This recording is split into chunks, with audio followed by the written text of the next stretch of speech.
রাজধানীর যাত্রাবাড়ী ফ্লাইওভারে বাস ও সিএনজির সংঘর্ষে 2 জন নিহত এবং 2 জন আহত হয়েছেন। শুক্রবার রাত 8টার দিকে এই দুর্ঘটনা ঘটে। নিহতরা হলেন সিএনজি চালক মোহাম্মদ সাইফুল ইসলাম ও দোকানকর্মী ইমরান। আহত হয়েছেন সাইফুলের ছেলে লামিন ও অপর সিএনজি চালক রফিক। ফায়ার সার্ভিস জানায়, ফ্লাইওভারের পাশে নষ্ট হয়ে দাঁড়ানো একটি সিএনজিকে সহায়তা করতে আসার সময় দ্রুতগামী বাসের ধাক্কায় এ দুর্ঘটনা ঘটে।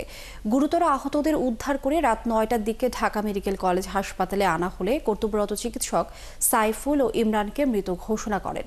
আহতরা ঢামেকেই চিকিৎসা নিচ্ছেন। নিহতদের মরদেহ সুরতহাল করে মর্গে রাখা হয়েছে। এদিকে দুর্ঘটনা কবলিত সিএনজি অটোরিকশা ও ঘাতক বাসটি জব্দ করেছে পুলিশ। এই গাড়িটা নষ্ট হওয়ার জন্য আমার ভাইস্তা সহ ওই গাড়িটা ঠিক করার জন্য যায়। তার ছেলে নিয়ে মিস্ত্রি সহ ওই ড্রাইভার সহ চলে যায় আমার ভাইস্তে।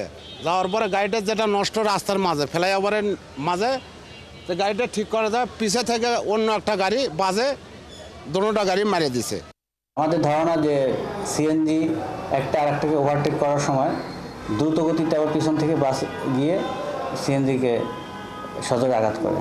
এই আঘাতের ফলেই সম্ভবত এই দুর্ঘটনাটা ঘটে।